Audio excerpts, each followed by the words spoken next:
یہ جماعت ایسا نہیں کہ امام سے کے پیچھے جو لوگ کھڑے ہوتے ہیں اس کو جماعت کہتے ہیں, اس جماعت میں وہ بھی انکلوڈ ہے, امام مقتدی سب مل کے ایک جماعت ہوتی ہے. آگے نہ ہو. امام ابو حنیفہ تقلید نہیں کرتے کیونکہ وہ خود امام ہے. مجھے کہتے ہیں امام تو اور بھی ہیں, مالک, شافعی, احمد, ان کی تقلید نہیں کرتے.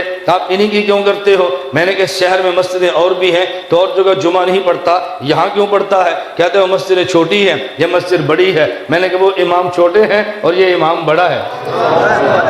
بس بس دیکھیے اب لوگ کیسا شور مچا رہے ہیں, ایسا لگ رہا ہے کتنی بڑی بات کہہ دیا کہ امام ابو حنیفہ رحم اللہ سب سے, دلیل کیا ہے؟ دلیل کیا ہے کہ اس علاقے کی مسجد میں نماز کیوں پڑھتے ہو؟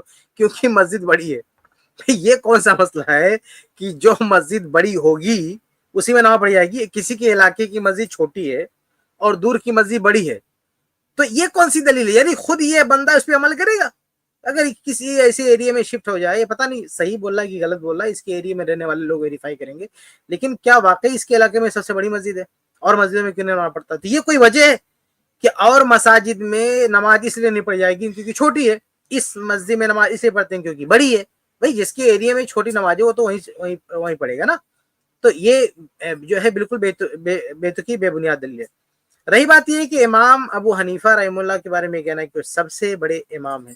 سب سے بڑے کس اعتبار سے؟ بھائی عمر کے لحاظ سے کہیں, اس لحاظ سے کہیں کہ سب سے زمانے کے حساب سے تو ٹھیک ہے, لیکن علم کے لحاظ سے, قرآن و حدیث کی معرفت کے لحاظ سے تو بہت بڑا ظلم ہے, یہ بہت بڑی ناانصافی ہے کہ ائمہ اربعہ میں امام ابو حنیفہ رحم اللہ کے بارے میں کہہ دینا کہ وہ بہت بڑے امام تھے. وہ بہت بڑے امام تھے, لیکن سب کے یعنی امام سور, امام مالک, امام شافعی, سب کے سامنے سب کو ایک طرف کھڑا کر کے یہ کہہ دینا کہ یہ سب سے بڑے امام ہے, یہ بہت بڑی ناانصافی ہے. اچھا عجیب بات یہ ہے کہ مقلدین میں سے چاروں کے چاروں اپنے امام کے امام اعظم بولتے ہیں, یعنی جو حناف ہو امام حنیفہ رحم اللہ کے امام اعظم بولتے ہیں, اور جو ہے شافعی امام شافعی رحم اللہ کے امام اعظم بولتے ہیں. اور یہ بھی تو دیکھیں, اگر یہ تمام علماء کو ایک طرف رکھیں, کیا معاذ اللہ یہ مانیں گے کہ صحابہ کرام, صحابہ رضی اللہ تعالیٰ عنہم سے بھی بڑے امام ہیں؟ اگر واقعی بڑا مان کے تقلید کرنی ہے تو اس امت میں اللہ کے رسول صلی اللہ علیہ وسلم کے بعد ابو بکر صدیق رضی اللہ تعالیٰ عنہ سے بڑا کون ہے؟ ان سے کون بڑا بتائیے آپ کو. اگر بڑے ہونے کی وجہ سے تقلید کرنا ہے تو پھر تقلید ہونی چاہیے تھی ابو بکر صدیق رضی اللہ تعالیٰ عنہ کی. اچھا اس موقع پہ ان کے ایک بہانہ ہے, یہ بہت چوچلے بازی کرتے ہیں لوگ مقلدین. یہ کیا کرتے ہیں؟ یہ کہتے ہیں کہ ابو بکر صدیق رضی اللہ تعالیٰ عنہ کی فقہ مدون نہیں ہے, ان کے فتاوی مدون نہیں ہے. یا ہم جب کہتے ہیں نا کہ عمر فاروق رضی اللہ تعالیٰ عنہ کی تقلید کیوں نہیں کرتے, کہتے ہیں ان کے فتاوی مدون نہیں. ٹھیک ہے, کسی زمانے میں تھا, اکٹھا نہیں ہے. کسی زمانے میں تو امام حنیفہ رحمہ اللہ کے فتاوی بھی مدون نہیں تھے, کسی زمانے میں تو امام صاحب کے بھی تو فتاوی ایک جگہ نہیں تھے نا. تو آج کے دور میں تو بڑے بڑے صحابہ کرام کے سارے فتاوی ایک ساتھ جمع کر دیے گئے, بھائی آثار صحابہ جمع کر دیے گئے, کتابیں اب یہ کہنے کی کوئی گنجائش نہیں ہے کہ صحابہ کرام کے فتاوی مدون نہیں, اب مدون ہو چکے ہیں, اب یکجا کر دیے گئے ہیں. جتنے بھی مفتیان صحابہ تھے, فتویٰ دینے والے صحابہ تھے, آج ان سارے فتاووں کو اکٹھا کر دیا گیا. اس لیے آج تو یہ نہیں کہہ سکتے کہ ان صحابہ کرام کے فتاوی ریکارڈ میں نہیں ہے. تو اگر بڑا کی وجہ سے تقلید آپ کو کرنی ہے تو آپ کو خلیفہ اول ابو بکر صدیق رضی اللہ تعالیٰ کی تقلید کرنی چاہیے, عمر فاروق رضی اللہ تعالیٰ کی تقلید کرنی چاہیے, خلفائے اربعہ, یہ بھی چاروں خلیفہ, چار وہاں بھی چار کی گنتی ہے, ان چاروں میں سے کم سے کم کسی ایک کی تقلید کرتے ہیں. لیکن آپ نے صحابہ کرام کیوں چھوڑ دیا؟ آپ مثال دیتے ہو کہ بڑی مسجد ہے اس لیے ہم یہاں نماز پڑھتا ہے, تو جو سب سے بڑے عالم صحابہ ہیں آپ ان کی تقلید کرو نا, ان کی تقلید آپ نے کیوں چھوڑ دیا؟ تو بہرحال یہ بہت ہی بیتکی مثال ہے کہ جو سب سے بڑی مسجد ہے اس میں نماز پڑھی جائے گی, کسی کے ایریا میں سب سے چھوٹی مسجد ہے وہاں نماز نہیں پڑے گا, وہاں نماز نہیں پڑے گا. اور تقلید کا بھی مسئلہ دیکھیے, اگر ان کی یہ کہنا چاہتے ہیں نا کہ ایک آدمی جاہل ہے, اس کو کچھ نہیں پتا ہے, ہاں تو وہ کہاں سے علم سے, کبھی کبھی کہتے ہیں اگر تھوڑی دیر کے مان لو یہ دلیل ان کی, تو بتائیے کہ اگر ایک آدمی کسی ایسی ایریا میں رہ رہا ہے, ایسے علاقے میں رہ رہا ہے جہاں کوئی چھوٹا عالم ہے, ہاں تو کیا کہیں گے کہ وہ اس کی تقلید نہیں کر سکتا؟ یعنی وہ ڈھونڈے پوری دنیا میں سب سے بڑا کون ہے, اس کی جو ہے جا کے آپ تقلید کریں گے. اور پھر یہ کس نے لاک کر دیا؟ امام ابو حنیفہ رحم اللہ سے پہلے کوئی بڑا نہیں اور بعد میں کوئی بڑا نہیں. یہ کس نے, کہاں سے وہی آ گئی کہ امام ابو حنیفہ رحم اللہ کے بعد ان سے بڑا عالم کوئی نہیں پتا ہوگا؟ امام ابن تیمیہ رحم اللہ امام ابو حنیفہ سے بڑے عالم ہیں, بلکہ امام ابن تیمیہ رحم اللہ کے بارے میں مجھے یہ کہنے میں ذرا بھی جھجک محسوس نہیں ہوتی کہ چاروں ائمہ کا علم ایک طرف رکھ دیں, امام ابن تیمیہ رحم اللہ کا علم ایک طرف رکھ دیں. سمجھ میں آ رہا؟ اگر آپ کو تقلید کرنی ہے ان سے پہلے جائیں تو ہم کہیں گے آپ صحابہ کرام کی تقلید کیجیے, وہ ان سے بڑے تھے. اور اگر بعد کی بات کریں تو ابن تیمیہ رحم اللہ نہ صرف امام ابو حنیفہ رحمہ اللہ کے مقابلے میں زیادہ علم رکھتے ہیں، بلکہ چاروں ائمہ کا علم ایک طرف رکھتے ہیں، ابن تیمیہ رحمہ اللہ کی طرف ایک طرف رکھتے ہیں۔ اللہ کے فضل و کرم سے ابن تیمیہ رحمہ اللہ کا علم چاروں اماموں پر بھاری ہے۔ آگے مجھے کہتے ہیں سائیں آپ دلیل نہیں دیتے، مثال دیتے ہو۔ میں نے کہا مولوی لا پھر دلیل دیں گے تو جیسے جاہل کو مثال دیں گے، تر سے ہماری مثال قابو نہیں آ رہی تو دلیل کیسے قابو کرے گا تو؟ بھئی تر سے ہماری مثال نہیں سنبھالی جا رہی نا تو دلیل کیسے سنبھال لے گا؟ اس لیے علماء کو قائل کرتے ہیں دلیل سے اور عوام کو قائل کرتے ہیں مثال۔ میں اس پر مثال دینے لگا تھا۔ یہ حضرت کہتے ہیں کہ بھئی وہ دلیل نہیں دوں گا، ساری مثالیں دیا ہیں کہ علماء آئیں گے تب دلیل دیں گے۔ بھئی یہ آن لائن دنیا ہے، مائک لے کے بیٹھے ہیں، سامنے کیمرہ لگا ہوا ہے، کہ آپ کو کس نے کہہ دیا کہ یہ آپ کی بات صرف جو ہے جاہل لوگ سنیں گے، علماء نہیں سنیں گے؟ اور ابھی بھی آپ پتہ نہیں کا کیا اسٹیٹس ہے، زندہ ہیں کہ کیا ہے، واللہ عالم۔ بہرحال اگر زندہ ہے، آپ کو شوق ہے تو آپ بات کیجیے، آئیے اسٹریم میں، آپ یہی ساری مطلب دلیلیں لے کر آئیے۔ اگر آپ مثالیں دے رہے ہیں تو آپ آ جائیے، دلیلیں لے کر آ جائیے، آپ سے بات ہو جاتی ہے۔